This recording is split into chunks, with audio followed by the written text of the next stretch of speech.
Yeah, Season yeah, 2. we rise, we thrive. Yeah, we step in our life. Feel good, we alive. Everything aligned. Yeah, we rise and thrive with Dr. J. Nicole. Give a long way, yeah, we still growing. Feet on 10, yeah, still showing. Today, we're talking about something that completely transformed the way that I evaluate my life, my decisions, my relationships, and my relationship with God. The fruit of the Spirit. If you've been going to church any amount of time, you've probably heard the list before: love, joy, peace, patience, kindness, goodness, faithfulness, gentleness, self-control. But somewhere along the way, many of us started viewing this as personality trait rather than evidence. The fruit of the Spirit isn't a checklist. It's evidence, right? Evidence that we're walking with God, evidence that God is working in us, evidence that we're becoming more like Christ. Don't delay starting the journey. Order your copy today. Okay, y'all, the secret is finally out. We are going to Bali. When I say I am excited, that is an understatement. I want you to think lush rice terraces, breathtaking waterfalls, incredible food, rich culture, unforgettable sunsets, and the kind of memories that you'll be talking about for years. We'll be traveling March 27th through April 2nd, 2027. So all you have to do is show up and experience while the planning is handled for you. But here's the part that you really need to know. There are only 8 early bird spots. And after those have been claimed, the price increases and you can reserve your spot for only 25% down. And payment plans are available through Affirm. You've been saying that you want to travel more. Consider this your sermon. Consider this an answered prayer. And come on and come to Bali with me. Let's make some unforgettable memories. Don't miss out. Join the VIP list today. Okay, I'm about to put y'all on. Last December, when I traveled to 4 different countries in Africa, not once was I fumbling with SIM cards or pressed to find Wi-Fi. Airlo made it super easy for me to stay connected with just a couple of taps on my phone. Like, seriously, it was that easy. So if you plan to travel internationally and you want a safe, easy, economical way to stay connected, Airlo is it. You can use my promo code JNicole3 or go to try.airlo.com/the Dr. J. Nicole, and you'll thank me later. You already know who you are. This is a reminder of whose you are. Every piece in the Rise and Thrive collection carries that same truth we talk about every week. You are chosen, you are held, and you are walking in purpose. Wear it, carry it. The collection is live now. Welcome to Rise and Thrive with Dr. J. Nicole, the show where we rise in faith and thrive in purpose. I am Dr. J. Nicole. There are some stories that arrive quietly and then rearrange everything you thought you understood about resilience.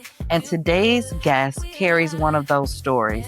She was born in prison. She was raised in the foster care system. She is now a California attorney. My guest today is Sallia Wilkins, an attorney, speaker, and advocate who practices labor and employment law and gives her energy to the causes closest to her own story, mentoring aspiring attorneys, advocating for foster youth, and opening doors into the legal profession for first-generation and foster youth students. A graduate of Loyola Marymount University and the University of San Francisco School of Law, she has been recognized as Best Lawyers, won a Watch honoree, and named the National Black Lawyers Top 40 Under 40. Beyond the accolades, she is an emerging author and speaker whose message is simple. Where you begin does not define where you are capable of going. Please help me welcome the remarkable Sallia, but we're going to be calling her today Sallia Wilkins. Welcome. Thank you for having me. Yes, thank you so much for accepting the invitation. I always love when I just find a guest organically when I'm minding my business. Scrolling online, and you had this post that just captured my attention. Obviously, it was during commencement season, and you had on your regalia, and I forget exactly what the post said, but it was saying, you said they call it the system, but I called it survival training, or you made the post, but it landed, right? And that's how you're here today. Yes. So before we get into your story, I want to honor the woman that is sitting in front of us today. When you introduce yourself down on your own terms, who is Sallia Wilkins? That is a great question. I would say I'm someone who considers herself a resilient individual. I didn't allow the circumstances I was born into dictate my future and the trajectory of my world. And I'm at heart true visionary. I was someone who was able to see it before I could see it, before it was in front of me. I can see it. I can envision the life I wanted for myself. And I matched the work ethic to make sure that vision became my reality. That's so powerful. And really that is connected with something that I was watching yesterday. Excuse me, where the topic was believing is seeing, right? Versus seeing is believing. However, I wanted to challenge that or switch it around to be seeing is believing is seeing, Yep. right? So we see it in our mind, we believe it, and then we see it come to fruition in our real life with that hard work exactly that you're talking about, Sally. Yep. And so, wow, where did that come from for you? That is a $1,000,000 question. I've been asked that several times. Probably, I honestly am still trying to figure that out.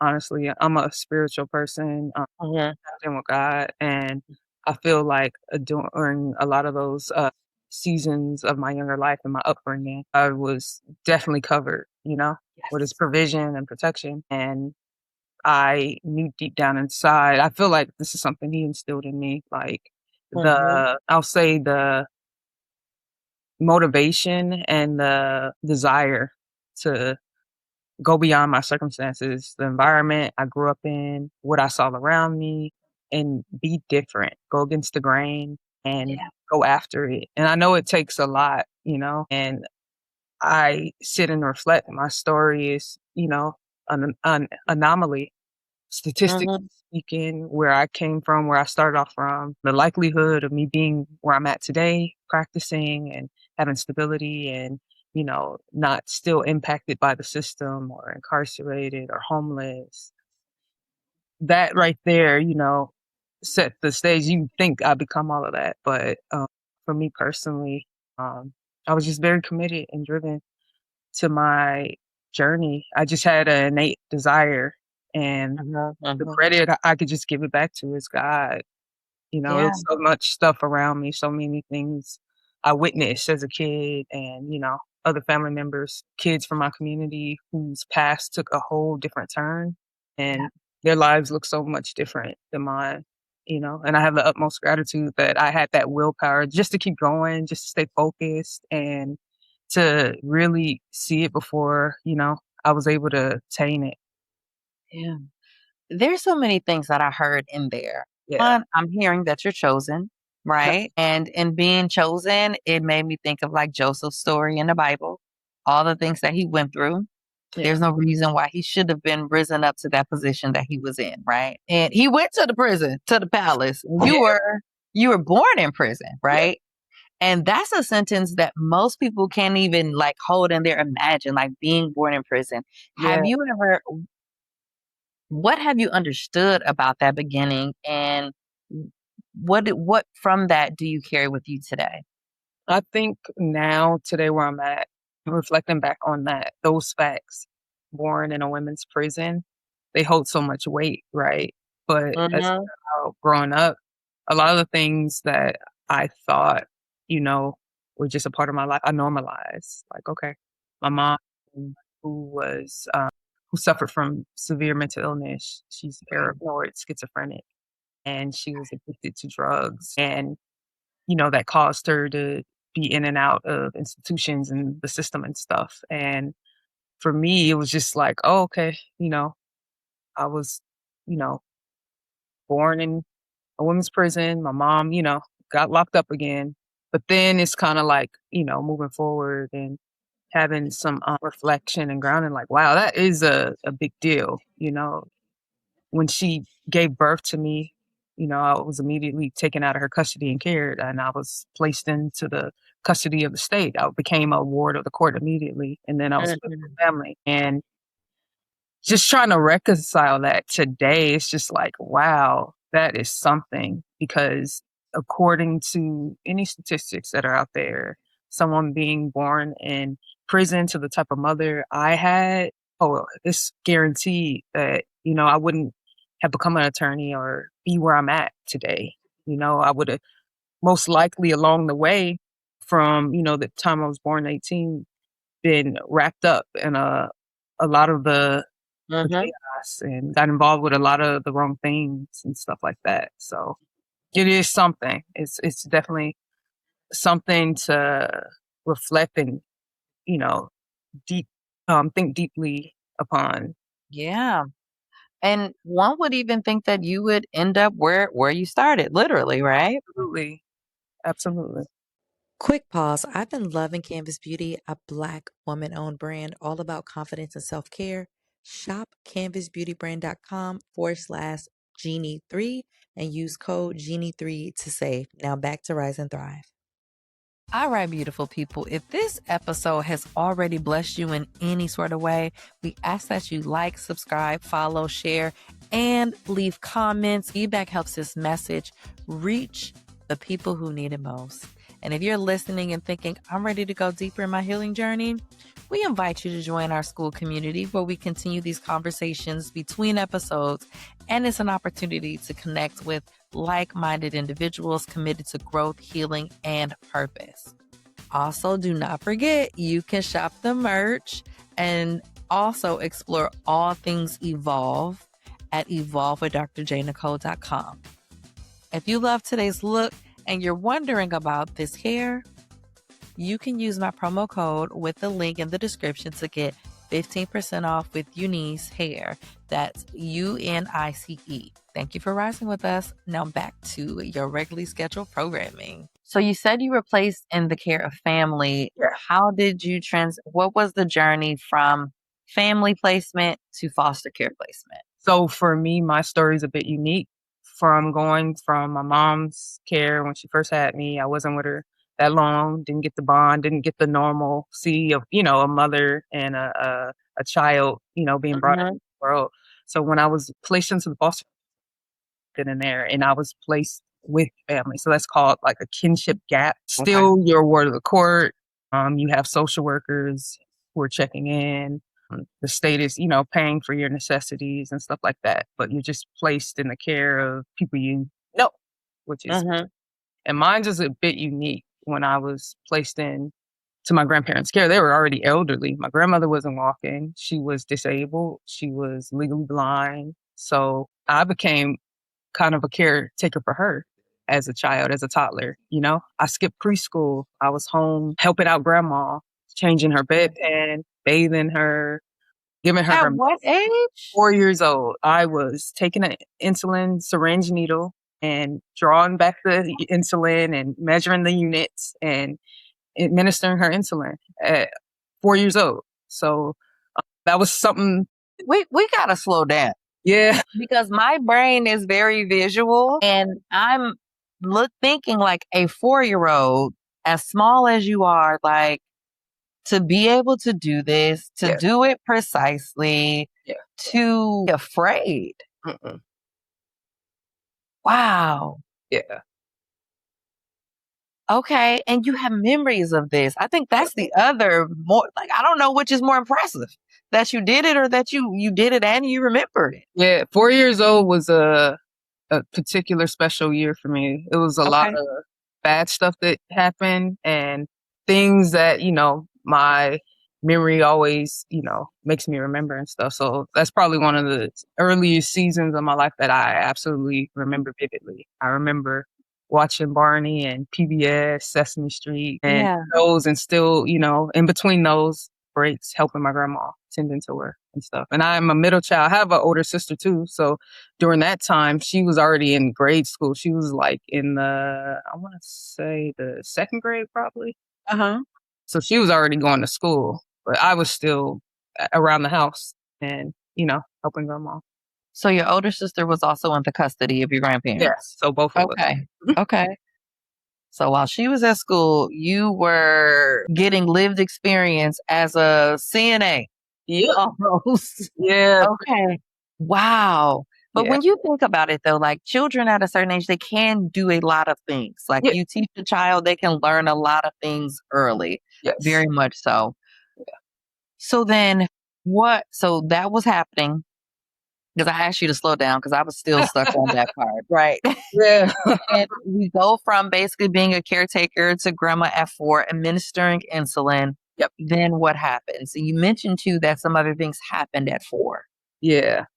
It was a lot of abuse and stuff that I visually remember and stuff. So yeah, all of that be probably it will be definitely be detailed in my memoir that I'm working on. But, so that year in particular stood out. I had no idea why I wasn't in preschool, but I had other resources and stuff teaching me things. So Yeah, you said you were watching Barney, PBS. yeah, You were soaking it up. yeah. And my grandmother, she was a very intelligent, brilliant woman. She couldn't see legally. She wore like bifocals and stuff. But like I asked her all tons of questions, and she was that generation that leaned heavy on the encyclopedia. I know a lot of people. Yeah. Okay, but she Y'all had had physical. y'all had the whole set. Mm-hmm. So I was Okay. always inquisitive and curious as a child. Always, like yearning for knowledge and stuff like that. So I was pretty advanced. So when I did start kindergarten, like I had already started reading and stuff like that. So Wow, God is so good. You didn't go to traditional preschool. God said that's okay. I'm gonna give you better. yep. So I'm with grandparents. My grandfather's around too, but he was not as like hands-on as grandma. He was actually a war vet. So he served in the World War II. And by that time I was born in the early 90s. He was pretty much, I know today it's PTSD. Yep. He was someone who dealt with shell shock and stuff, right? And back then we didn't have resources and stuff like therapy. It wasn't those safe spaces back then. So his is pretty much alcohol and stuff. He was good to me. That was my grandfather, but he's the typical old Black man who's in his chair, drinking his coffee, smoking his cigarette and stuff. Very hands off. So by the time I was 10, he passed away. Age 12, grandma passed away. So like 2 years later. So by that time, both grandparents are gone. And before that, when I was 6, I forgot to mention my mom had another child. So she had another kid. So my baby sister, so she was born when I was about 6, and I became a caretaker for her as well. Okay. So I'm in school at this time, but after school, it's not just, go focus on your homework, play outside. No, I'm changing diapers, making her a baby formula in the bottle. I knew to do all those things. Like I remember before a cord fell off, like I was a child literally looking after and raising a child. So me and my older sister were caretaking for her. Like I remember all these different chapters, and I have friends today now who are all parents and are having kids and stuff. And I was like, I remember this, when from Pampers and, knowing how to wipe her correctly and change her, put creams, powders down, and her moving on to pull-ups and learning how to walk and talk and teething and all that. That is vivid. I remember that as a kid, having those responsibilities bestowed upon me. So, that was another person as a child I had to care for and look out for. And then at that time, it's not like something, I just felt it was what I was supposed to do, right? Yeah. Like, it's my grandma, I'm supposed to help out and look out for her, right? And this is my baby sister, I'm supposed to look out for her and care for her. And today, when I'm dissecting and looking at things from a different lens of like healing and stuff, that wasn't okay. That's parenting addiction. I shouldn't have been pushed into a role of a parent or an adult, right? Taking on responsibilities that adults should be doing, right? Yep. Should have had childhood. I deserve that. And it's just, it's really interesting to reflect and look back on. So I understood adult responsibility very early on. And I think those things right there sort of shaped the way I moved and the discipline I had and just the eagerness for stability and a better life, you know? Yeah. Wow, Sally, like you had lived in a whole adult life by the time you were 12 is Yeah. what it sounds like, and had different responsibilities. And I was thinking you were going to say like you're seeing your friends go through this. I was wondering if they were ever like, how did you do this at 6? You know? And I'm struggling at my big age, you Right. know? Yeah. Yeah. So from there, I'm assuming once grandmother passed, that was the mark of you entering into the foster care system? Oh, yeah, we still stayed within with family, but I, like, moved around with other relatives and stuff. But before that happened, we actually stayed at our grandparents' house for over a year by ourselves. And looking back again, that was not okay. That was not right. It always kind of felt off. Like, why is no one waking me up, telling me it's time to go to school? Or, you know, do you need this? When you have a household without any type of adult supervision, you feel something. You're impacted by that. So I was in Yeah. 7th grade, waking myself up, taking myself to school, and being proactive about that, dropping my little sister off at kindergarten. And we didn't have that traditional household at that point. Grandparents are gone. We had aunts that came by and checked on us. Aunt that we were supposed to be staying with at that time. I think she had like legal guardianship over us, but we were still Okay. physically living in our grandparents' house by ourselves. Yeah. It took someone reporting us, like someone blew the whistle. And I remember Yeah. on a Saturday, I was coming home from a church play rehearsal. My church that I grew up in, it's like a few blocks down the street from my grandmother's house. And the police were at the door, and I'm thrown off. And I remember them asking, where's your parents at? And I freak out. And so I like run to the back to go get my older sister, who was 16 Mhm. at the time. So we're both minors. How old Yeah, you said she was 15 or she was 16? 15, I was 12. Okay. Okay. Yeah, and my little sister was 5, and my little sister happened to not be there at the time, so that was good because they definitely would have took her. Yeah. So I remember just like freezing, like, oh my gosh, what do we say? And knowing that that was happening today, I'm like, that was not okay. That was very wrong, and a lot of the adults around us felt us like that was unacceptable, right? Yeah. And so they opened up a whole investigation, and I remember the police officer my aunt had came over. She didn't stay too far away. My late Mhm. aunt's not here with us anymore, but she came by and they told her like, "Hey, they cannot live here anymore." And then they did like a whole walkthrough of the house. They were like, "This is uninhabitable." It was like, filthy roach infestation, like a environment that children should not have been residing in at all. And for me, I normalized it. That was my grandparents' What house. did you have to compare it to? Nothing. Right. This is what you grew up in, right? Like, and we don't have choices about those things. So, so for an entire year, then the adults in your life, they made sure that there was food in the house, and was there in-home laundry or work? Yeah, washer and dryer. So, Okay. I've been doing that already for years, so I knew how to wash my clothes and stuff and get to school and stuff. But I feel like they felt they filled in the gaps, enough, right? We weren't like, you know, extremely starving and stuff, but Yeah. we're on our own. It was no parents there. And, Yeah. in and out, so yeah. And when you really think about that, anyone that paid enough attention or knew enough about the neighborhood and your family, and who knew I'm just Big Mama and your granddaddy, you know what I mean? Yeah. Like they could have easily targeted you all. Oh, 100%. 100%. Again, girl, Right. chosen. Uh-huh. Okay? Because wow. Yeah.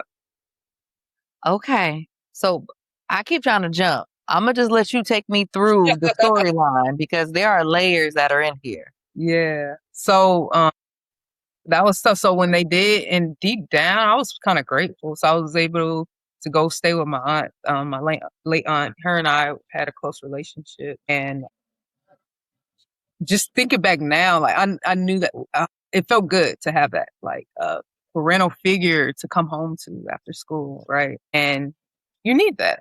You need that. Mhm. And my older sister and my younger sister there with my other aunt who had like legal guardianship over us. And so those next few years, finishing up middle school and entering high school, it was a bit complex. It was heavy because, my aunt at the time, that's my mother's older sister.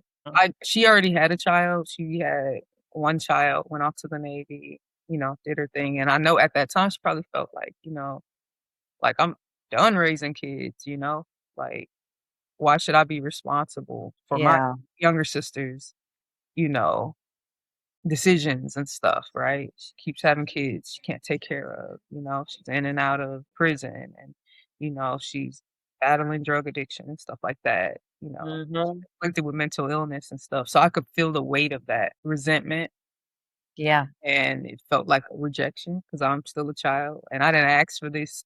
I didn't No. ask to get into this, be brought into this situation. My sisters, none of us asked for this. So Right. kind of like, you know, like innocent in all of this, but we still felt it. It was a lot of that. Mhm. And then when I would look, I would always take those inventory assessments. Like I look at my cousins' life and so they had their parents, they had their dads, their moms and stuff.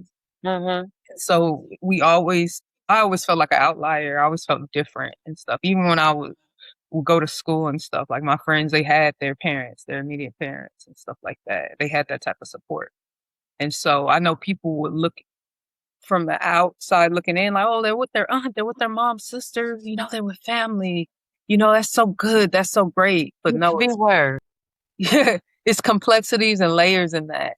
That Mhm. doesn't compare to that. The emotional abuse and stuff and the heaviness you feel and how that shapes you, how that impacts your self-esteem, your Yeah. self-worth, Yeah. like to feel so unworthy, unlovable, like, because you already, don't come from a traditional upbringing. You don't have mom and dad there. And during this time, my Mhm. dad, he is not around, not present. I actually had another guy step up and claim me. And I would ask my mom, she'll be like, that's not your dad. He just, is like a godfather, but he would like claim me and try to be there and support and stuff. But he was in and out of prison. He trafficked drugs, so he was like a little drug pen, and so he was there as much as he could be. But I remember him being locked up like for over 15 years. So he was pretty Wow. much gone when I'm, you know, at that prime and needing that support and love. He's away. He's locked up in federal prison. And then the guy who I have his last name, he's on my birth certificate, which a funny moment. I had a moment to look at my birth certificate today.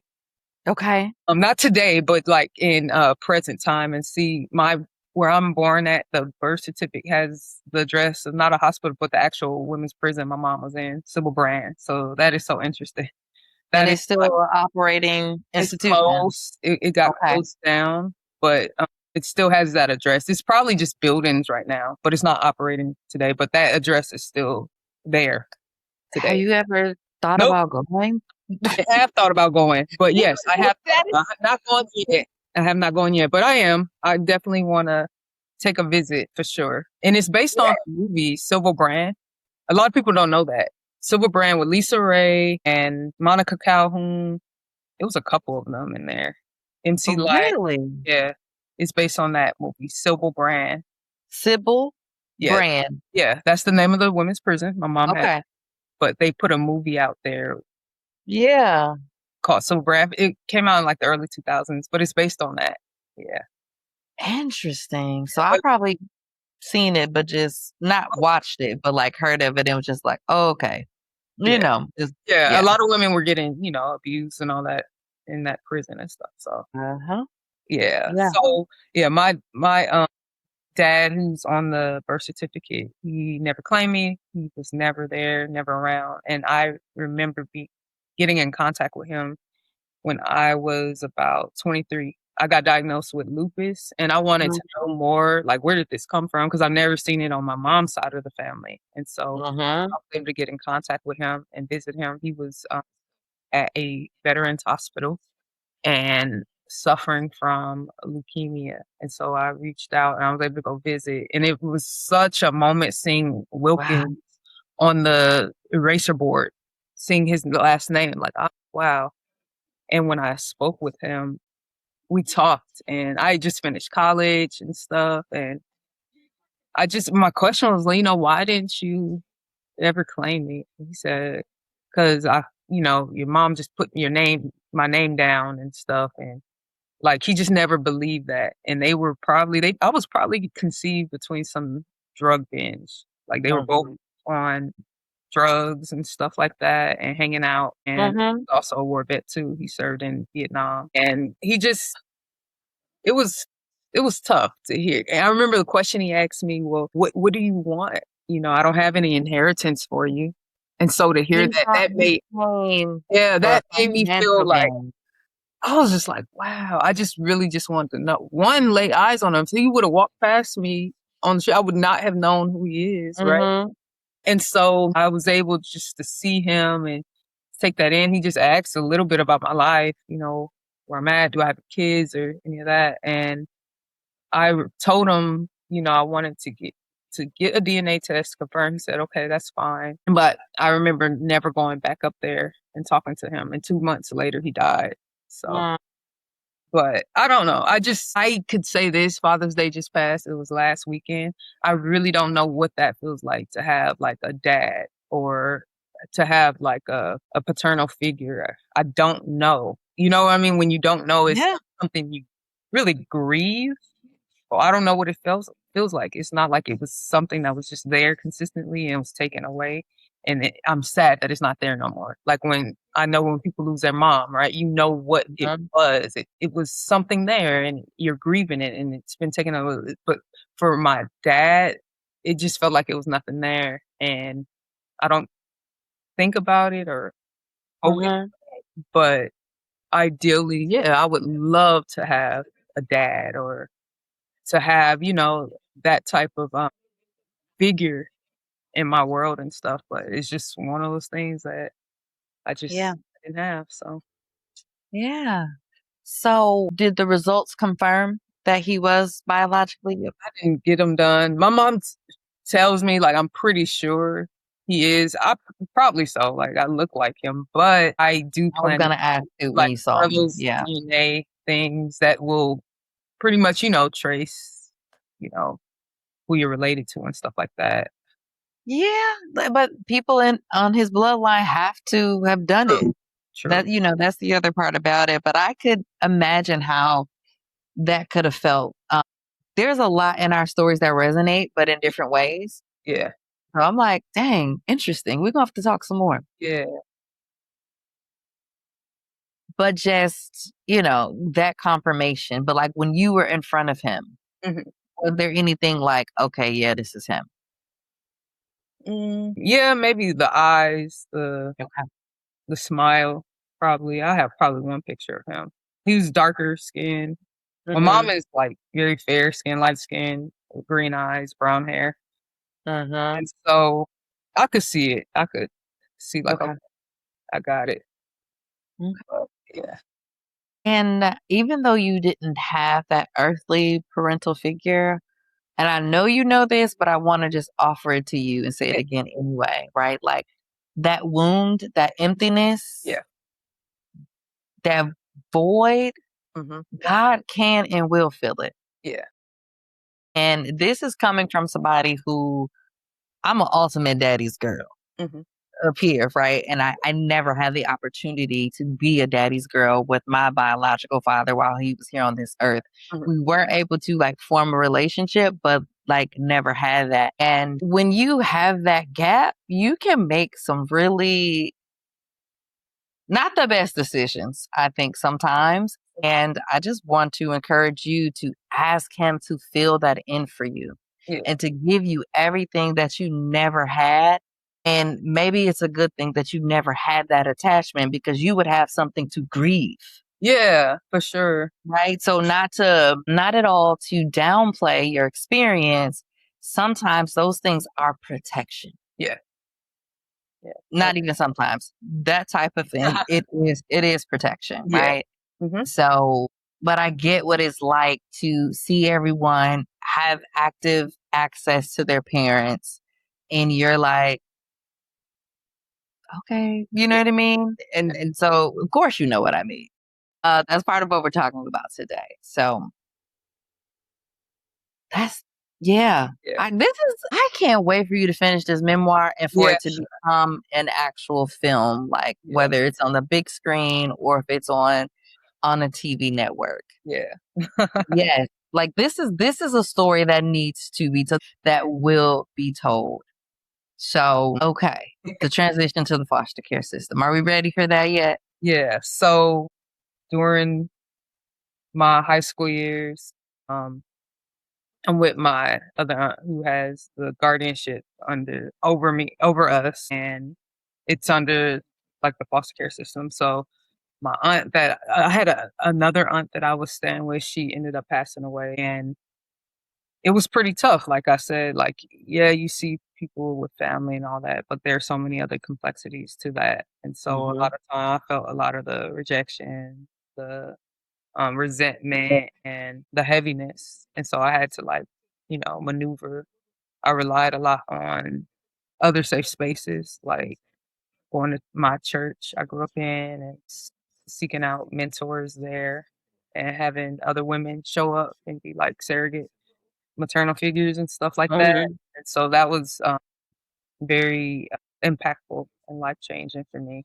And during this whole time, this is in California, they do a thing where if you don't have family to step up, you're put with strangers still in the foster care system. And so since my grandmother opted to continue to take me and my sisters in, we just kind of kept it within the family and stuff. And we had a social worker. And stuff like that. And so I emancipated when I turned 18. Okay. Never adopted or anything like that. And I just knew I was already gearing up. Like high school, I was super focused, super grounded and focused. And I knew like, I have to go to college. Um, Exposure is so critical and key. Like I had exposure to see life outside of this environment, doing some college campus tours and stuff. I just Okay. knew something on the other side. And again, I told you I was like a visionary. Like I could see my life outside of this. And I wanted more. I knew I desired more. And that was my focus. Like that whole time during my high school years, I was being methodical and strategizing, super focused, performed great academically. And I got into about maybe like 10 to 11 schools and stuff. And so that was, Wow. yeah. So yeah, college was definitely like the next thing for me. And I knew, you know, I had to start somewhere. So I knew for me, I knew I wanted to be an advocate because my first experience in a courtroom was at a young age. I was 12 and my mom, we were in court for her. She had an episode, probably wasn't on her medication or she was self-medicating or whatever. Got into it with my older sister. My older sister was about maybe like 14, 15 at the time, and she stabbed her. And so we had to go to court because something like that happened. Who stabbed who? My mom stabbed my sister. How did she have oh, this happened outside of court. I was like, how did this happen in Well, we were court? at my grandma's house. Wow. Remember, I told you we were there by ourselves, and my mom Yeah. was out roaming around. So she was Got it. over too. So that happened. They opened up a whole investigation and stuff. But being in court that day, seeing her in her jumpsuit and handcuffed and having this old white dude with a black robe on making all these decisions and stuff, it made me very curious. Like, oh my gosh, like, you know, what does he do and how does he do it? And I just became very intrigued with the law pretty early. And the way I came into contact with the system was, Yeah. for any type of good thing. It was not like I was doing a field trip, it was my real life experience, you know, going across his docket. So I just knew I was somebody that was a proponent for justice and stuff. So I knew law school was in mind. So went to college. That was pretty much what I was focused on, becoming an attorney. And it was an uphill battle. It was so many like barriers and things that happened in between on the way. Because after college, I was ready. Like, oh man, I'm going to law school. And all I was thinking about was stability. I just wanted my Yeah. own home. I wanted to be able to take care and provide for myself and look out for my little sister. Mhm. And those are the things I thought about and desired in my teenage years, late teenage years, early 20s and stuff. That's all I thought about was stability. I just wanted stability. And it just is a feeling when you didn't have much growing up or didn't, or, you grew up in poverty and you just wanted to have your own and you wanted to be able to provide it for yourself, and not have to rely on the people who, mistreated you or made you feel bad for being in need in the first place and stuff. So all those things stuck with me. So I was just very determined to have my own and to have stability. And that's what got me through. That's what kept me focused. That's what kept me pressing forward and stuff. And so it was a lot in between. Like I told you, I was dealing with a lupus diagnosis. I had to take care of my health and take a step back. But during that time, I was such a visionary. I had to make sure that alignment was there. I surrounded myself with attorneys. I knew I was aspiring to be where they are. So I worked at a law firm or I sought out mentors who were attorneys. I went to events. I made it my business to stay in that environment where I was surrounded by it and it kept me going. It kept me motivated. It kept me on my feet. It kept me pressing forward, when it was time to apply and stuff. And during that time, I even had the opportunity to intern for our former VP, Kamala Harris, when she was Mhm. finishing up her attorney general seat and moving into her Senate seat and stuff. So I did some like policy work for her that focused on foster youth and stuff and legislative bills. And I was grateful for that opportunity. And so I saw that delay with me being able to just kind of take a pause and not go straight to law school and really gaining some real life experience and Mhm. doing meaningful work and stuff. So when it was time to go finally, a few years later, I was able to start law school. I was focused. I knew my why and Okay. nothing else could get in my way. And Yeah. I'm almost there, but it was mentors and people who loved on me and poured into me and understood how difficult it was to maneuver through all these barriers from the time I'm born Yeah. to me, pursuing my law degree. And, they were just, so helpful along the way. And I have the utmost gratitude for them. It really, really took a village and stuff. And Yeah. so for me, being in the position I'm in now, I make it my business. It's my priority to step up and show up for those who are coming up behind me and who need that support and who needs that help, those resources, and just that Mhm. love and to feel seen and stuff. And so I do a lot of purpose work outside of practicing, and I'm very, very grateful, to be in the position to be an attorney, but like being able to help those others who are out who've been in my shoes and stuff like that right there, that hits heavy. And even becoming, I got the law degree, I'm finished, and then it's a whole nother barrier of getting my license, right? I have to Oh, pass yeah, the bar exam, and I heard the California is the hardest. bar exam. I had to take it 3 times, and it was Uh-huh. during that time, I'm focused on the bar exam, but it's a lot of other stuff going on in my world. I couldn't just simply just solely focus on the exam and not think about the other stuff. And I had that issue in law school. My therapist at the time would always tell me, you have to find balance. You have to help yourself before you can help Mhm. somebody else. Mhm. Your sister at the time, unfortunately, she was diagnosed with mental illness as well, like my mother, when after she went off to college and stuff. And And okay. it's This been is your it's older or younger my younger sister? sister, the one I helped Okay. raise. Yeah. So it was very difficult because one is like this new illness it takes over. You're dealing with a whole different person. And I had to Mhm. grieve the little sister I once knew and Mm. baby sister that I raised and Yeah. looked after and I was close with. And helping her to maneuver through this illness. It was tough. It was something that we all had to accept and adjust and adapt to. Like she was really going through it and, not really compliant with the meds. So it made it difficult for her to be in her right mind and stuff. And Yeah. during that time, studying for the bar exam, she goes missing. I'm looking for her.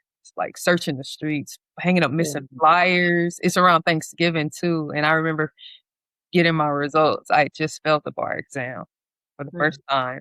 And so I have to pick up every ounce of strength and resilience that's left into me because I already feel like defeated. Like I just knew God, hey, I'm supposed to pass this bar exam this first time and then boom, stability. I could be able to work and take care of myself and, Yeah. everything my heart desires and be able to really help my sister and advocate for her. It doesn't happen like that. Mm. I failed and I had to still muster up enough strength to keep going and see the vision and keep studying and pick those books up and tap back into it and get in study mode while looking for her. Like she went missing right before Thanksgiving and I didn't know where she was. I'm checking jails, hospitals, the morgue. I'm looking at them to describe Jane Doe's because I hadn't seen her in like Yep. weeks and I don't know where she is. And so it was the worst feeling I've ever experienced in my life. And I don't wish that upon anyone. It is just a heaviness to not know, to be in the unknown. It's just like, oh my gosh, and think the worst things. I'm not sleeping, I'm not eating, holidays have surfaced. I have no happy place. I didn't pass this exam.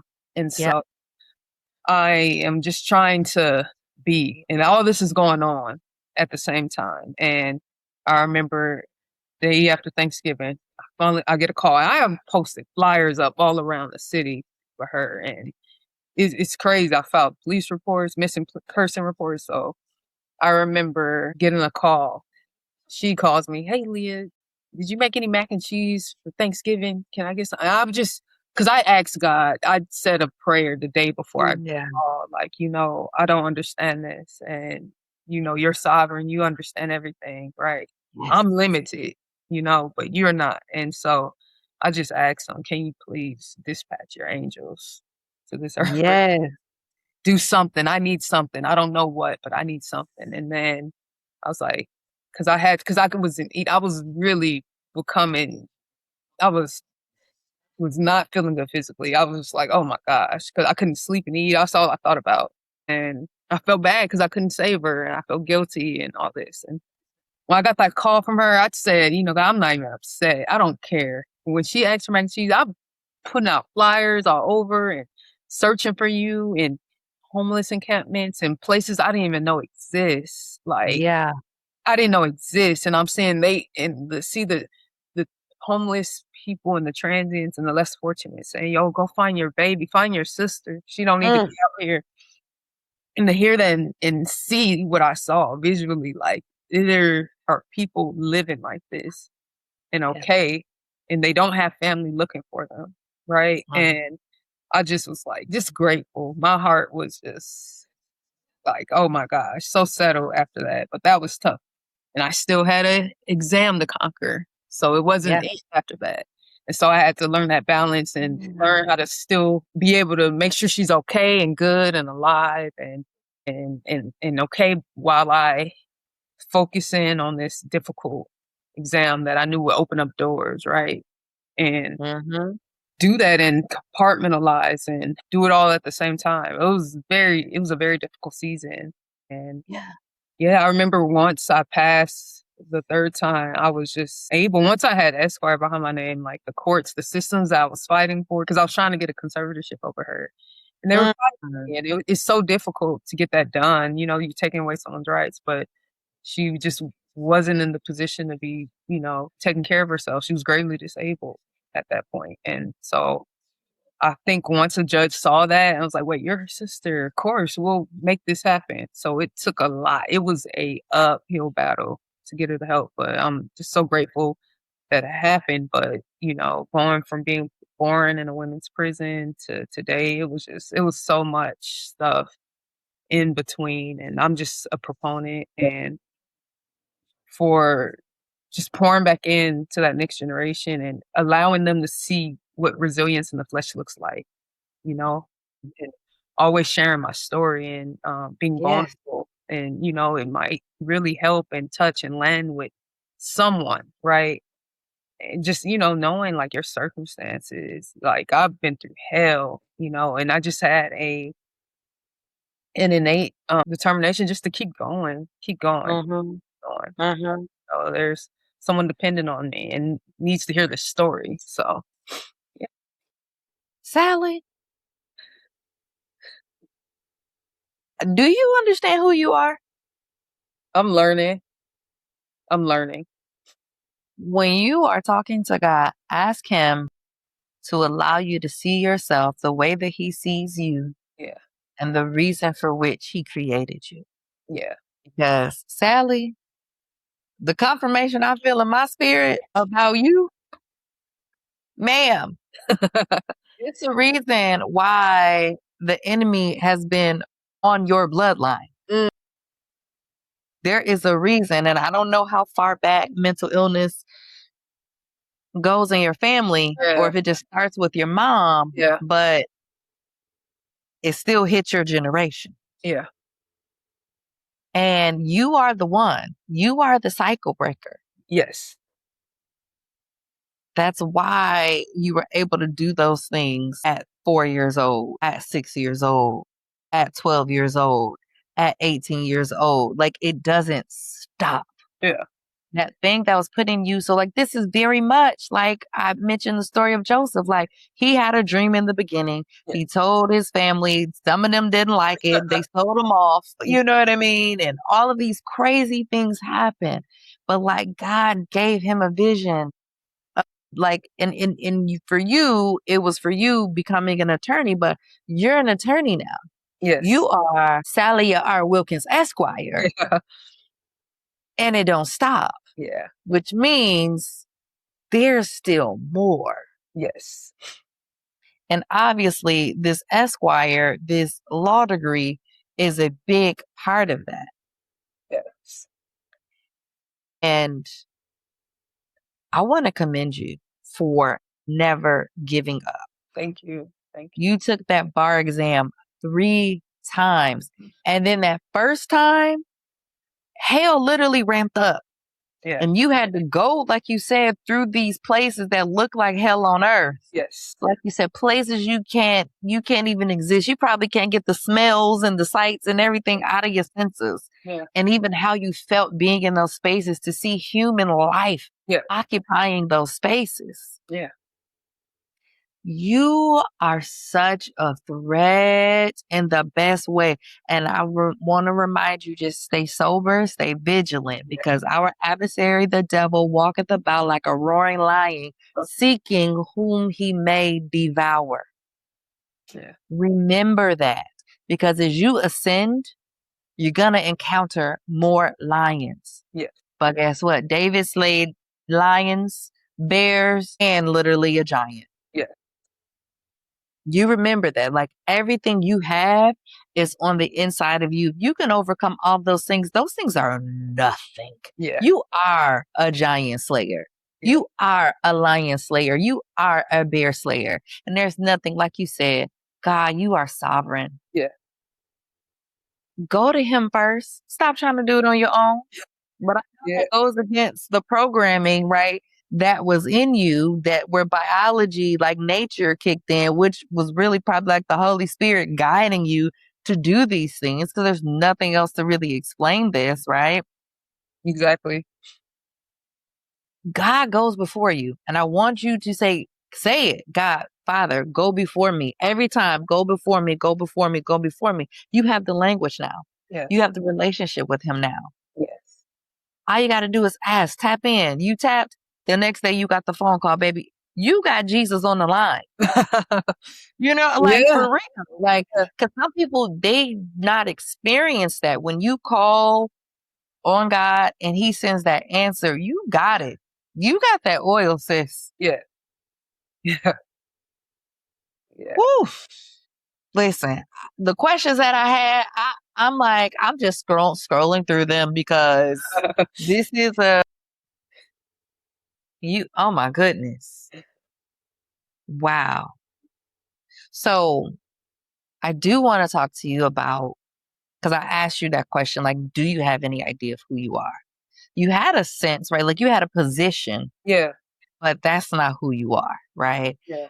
And even that, your identity was attacked from the beginning, but from the beginning, just by virtue of you being born in a prison. Yeah. So, like, how did you separate yourself from that, then what you were living through and like all the things that you overcame? Like, how? So I, gosh, that's a great question. I haven't even thought about that, how I separate. I just feel like I'm me. I'm Mm, deserving, right? mm. A number. I'm not this case, right? Yep. I'm not any Yep. of All of those are attacks on your identity. Yes. yeah, I am a being. I was created, you know, to serve out purpose. That's why Mm, you know what I'm saying? I always mm. kind of reconcile or make sense of I feel like you are in this earth realm as long as you have purpose here, purpose to do. That's right. And I didn't even share this. When I was about 7 years old, I was in the second grade. Grandma is in the hospital, and granddad is home with me and my sisters. Mm-hmm. And my little sister was just born. She was probably a few months old. And I remember granddad is very hands off. So I remember going to the ice cream truck. I had 50 cents, I had 2 quarters, and I was about to go get me some ice cream. And I go get it. And on my way of coming back, I got hit by a van and I flew up in the air and I landed on my face. Didn't land on my head. I probably wouldn't be here if I did. And I broke my leg, my left leg. And Oh my I goodness. remember being kind of semi conscious. And for some reason, I heard the sirens. It felt like it took forever for them to get there.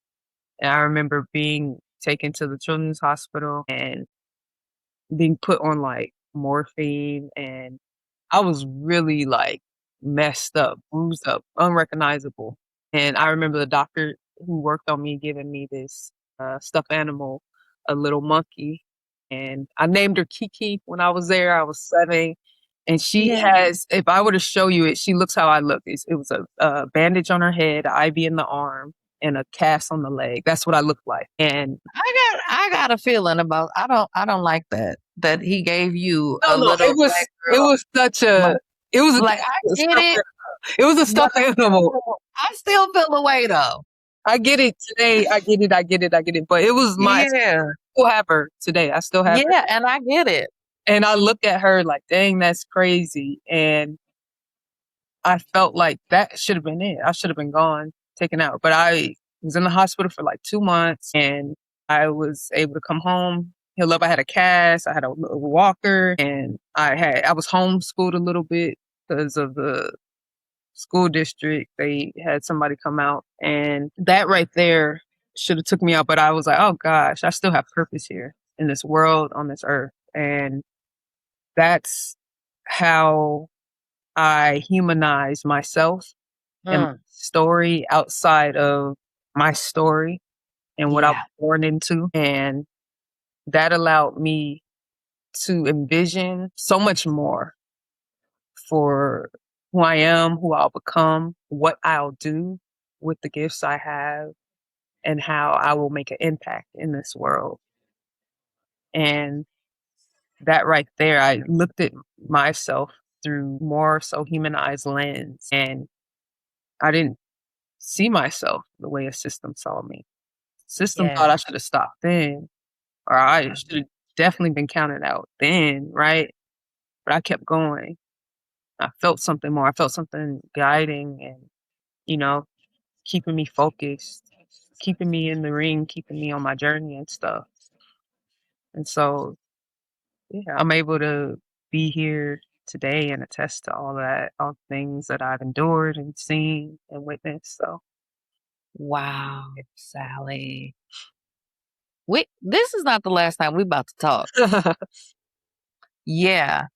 So you use that word system, right? And that's not just you, right? But they call it a system, but you've reframed it and called it survival training. yeah. Walk us through what that distinction means to you and when you realized that you were being trained for something higher, something greater, something beyond what you were living through.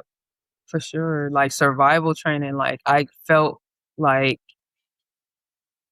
every birthday I had, everything, every milestone I reached and accomplished, I always felt it was a piece of the journey to keep going and come on something greater. And that's how I saw it. I just felt like when I was given all these adult responsibilities as a toddler coming up, um, not only normalizing, but being able to rise to the occasion to do it, carry out the responsibilities. And that's how Yep. I saw every chapter of my world. And like most things, a lot of adolescents would complain about or not have the skill set. It was kind of like, oh, well, let me add that on, I'll figure it out.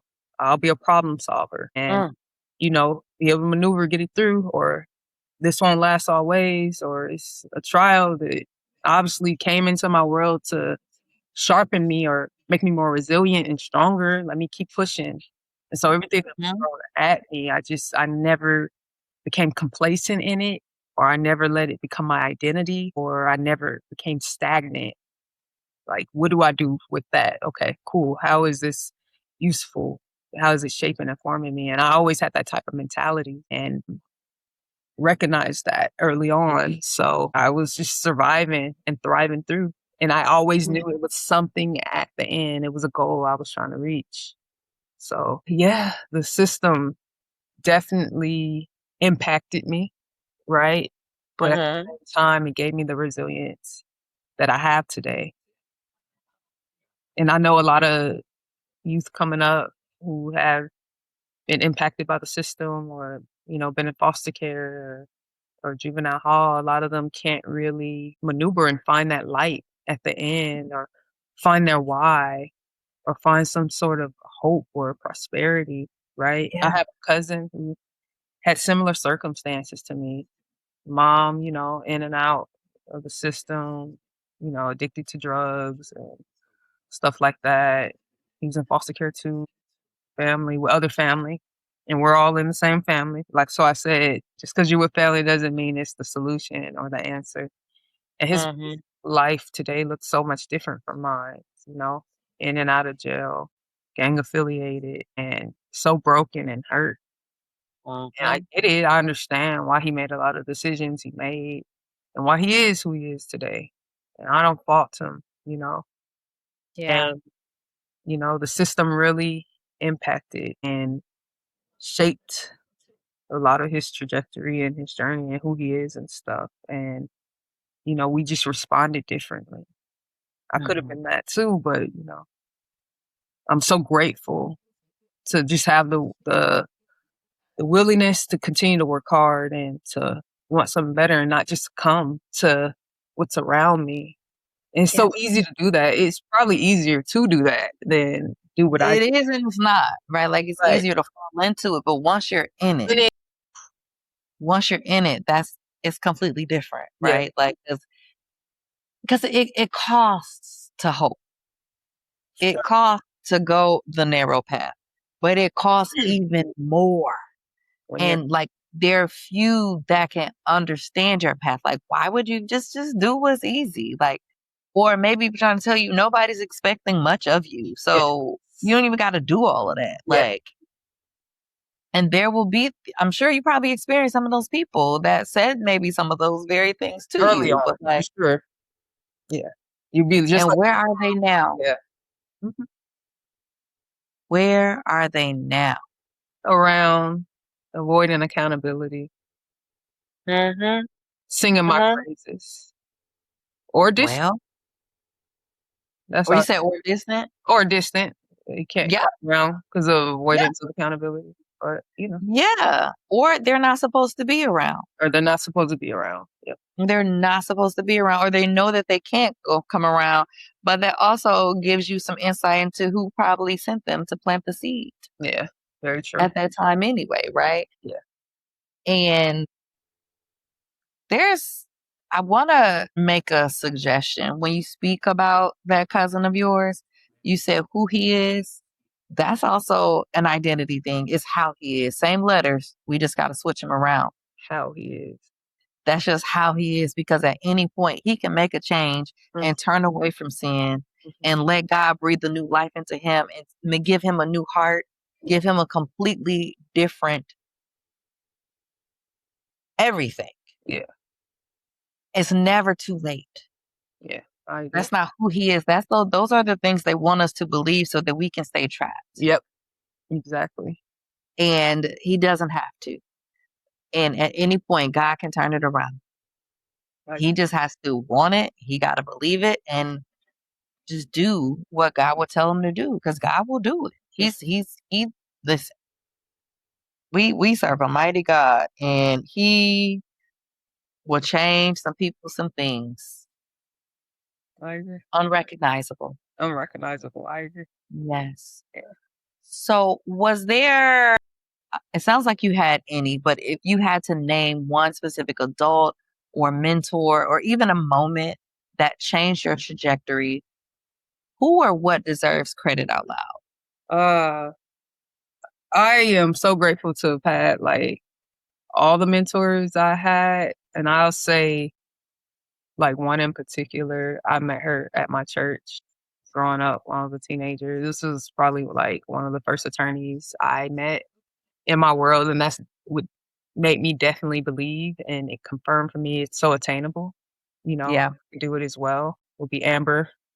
She advocated for me. She sat in my living room and spoke to my aunt and told her I needed to go to a better high school, use her address to make that happen. And so to have somebody that sees you and sees that potential in you early on and knows like, okay, I see where this is going and is willing to advocate and stand up, like my I have the utmost gratitude for her, and exposure is everything. So even having Yep. accessibility to someone of her stature at a young age, that meant a lot for sure. And then I have my other mentor. She's also an attorney as well. Met her growing up as well. And she's moved mountains for me, really looked out and loved on me and allowed me to stay with her when I was studying for the bar exam. And anytime I needed something or needed to tap in, and she came from also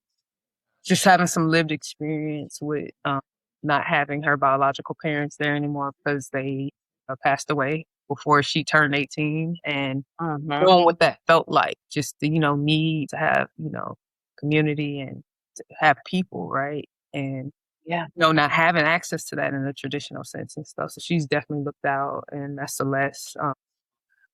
My heart is always grateful for those two for sure. And it's been other people too that have helped me out along the way and who mentored and been supportive and encouraged me and seen me along the way. But yeah, my village, like shout out to them. Like they definitely showed up and showed out. And I honestly, wouldn't be where I'm at if I didn't have that type of love and support. And it's definitely my desire to keep paying it forward and be that, for the next generation. So Yes. Thank you. So for some reason, your camera is frozen. is it still Can you just like stop? But your audio's coming in clear. Try turning off your camera and turning it back on. yeah. Still frozen? No, now it hasn't come back in. The camera hasn't come back in. Yep. Hold on. Nope. I'm just seeing a S. Oh my. Nope, not today, Satan. We're not doing that. Come on, camera. Come on back on. Try it again. Yep. Because if you click that, it should just pop right back on. Any luck? Not yet. I mean, it's recording. We just gonna roll. We gonna capture all of this. I'll figure it out later if that's the case, because I got a couple more questions for you. And I saw on LinkedIn. Hey, Soror. Hey, what? Hey, Sora. Okay. Because I was like, something told me go look at your LinkedIn, because I would have never knew that you was before. That is hilarious. Yes. So, what is one belief about foster youth you wish that the public would release, and what the truth you would like to put in? Excuse me. Let me start that question over. What is one belief about foster youth that you wish the public would release? And what is the truth you would put in its place? One truth about foster youth that I wish the public would release would probably be that we are greater than our circumstances. We have things in us that will definitely debunk every statistic, that will challenge every adverse childhood experience. And what is the second question? And what truth would you replace it with? The truth I will replace it with is we're greater than our circumstances. We are. There's nothing we can't do. There's nothing we can't become or work hard for in spite of. We will always be resilient. Your audio went out a little bit. Not yet. Can you hear me? Okay. You can hear me now? Yes. Yes. Yeah. I knew that mic was going to go out. I was charging the other one. Yeah. Here I go. Not today, Satan. Girl, you was already ready for this. I forgot to look down and check it. Is my video back? Nope. I'm scared to tell you to refresh your screen, but actually you would because it's still recording on my side. See if you refresh what it'll do. Ah, there she is. Okay, we're back in business. Yeah. Okay, now I want to ask you that question over just in case we don't have the video. Yeah. Okay. What is one belief about foster youth you wish the public would release or let go of? And what truth would you put in its place? Okay. A truth that I would like the public to release about foster youth is we're greater than our circumstances, and we have everything in us to debunk every statistic that's already written out our story and our ending. And we're greater than and more than any statistics for adverse childhood experiences. We have so much to bring to the table, and there's nothing we can't do. And one truth I would like to release is, again, we're greater than our circumstances. We're so resilient. We're powerful. And I feel that these hardships in growing up system impacted have shaped our worlds, but in the same sense, they've definitely given us a lot of resilience to be triumphant. And we don't need sympathy. Humanize us. Look at us as human beings who are here with a purpose. Our beginnings are absolutely different, and we don't come from those traditional nuclear families, but we're still worthy of love, and we still have impact to be made while on this earth. That's so good. That's so powerful. So good. And what I think is interesting is you identifying with being a foster youth, even though you were with family. Yeah. Talk to me a little bit more about that. So for me, when my mother gave birth to me, I immediately was taken from her physically. Didn't have the time to bond or anything like that. Yeah. And when that happens in this state, a parent can't take care of you, your biological parent can't take care of you, you're automatically placed in the care of the state. You're a ward of the court, meaning no one has legal rights to you, right? You're not with your biological parents and stuff. So in California, the foster care system has a umbrella under it called kinship of care, right?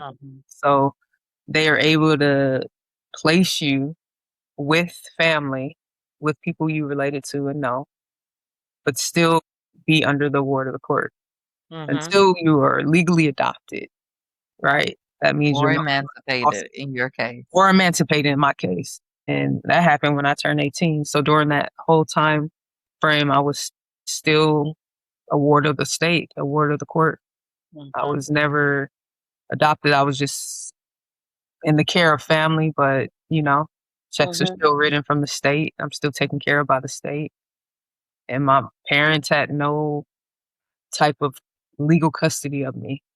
So in a sense, I didn't really belong to either family, or my biological parents. Yeah. They had to say all those years. And when I graduated from high school, I remember in college, I had to turn in a form to the financial aid office because traditionally, when you have a parent, you're usually using their taxes and Yep. information. Nope, it's my foster care emancipation form that declared me a ward of the state. And so for my financial aid purposes, I was an independent student at nobody. So yeah, when people ask, some people don't necessarily understand, but yeah, it's still foster care. I'm still emancipated when I'm 18. I'm still a ward of the state, and I just happen to be living with family, people I knew, versus being in a group home or with people in a foster care home with people I wasn't related to biologically. So, That's also my reality. I was yep, raised by family. It was the great aunts that came through. yep. Yep. So I totally get it. Totally get it. But I wanted to hear from you what that distinction, Mhm. was for you. Now, excuse me. All right. So somewhere right now, there's a child in a placement, whether it's with family Mhm. or an unknown family. They're Yeah, carrying a label and a case number, or maybe even feel unseen. I yeah. want you to take a moment to speak directly to that child. What do you need them to know? Um, I need them to know that it's okay. You didn't ask to be placed into these circumstances and this situation, but you are still deserving of love, of care, and to be seen. And I know what it feels like to not have those things, but I want you to remain steadfast and keep going and understand that these beginnings are just shaping your future and they don't dictate what your outcome will be. So continue to work hard, continue to use your voice to advocate and express your needs. Don't be silent. Don't feel unworthy. Don't feel that you don't deserve a space, a safe space in this world, because you do. And just understand that your situation is going to get better. Everything you feel you're carrying, those boulders on your shoulders, and not feeling seen and feeling abnormal, feeling like you don't fit in, you know, and you don't have everything that your friends and peers have or have access to. You get to decide whether you'll have that. Keep going, and you will be able to provide all those things you think about, pray about, cry about. You have the power and authority to make that happen for yourself. And I get it, it sucks, but don't be a victim when it comes to your circumstances. Continue to just keep working and going and moving forward and pressing forward.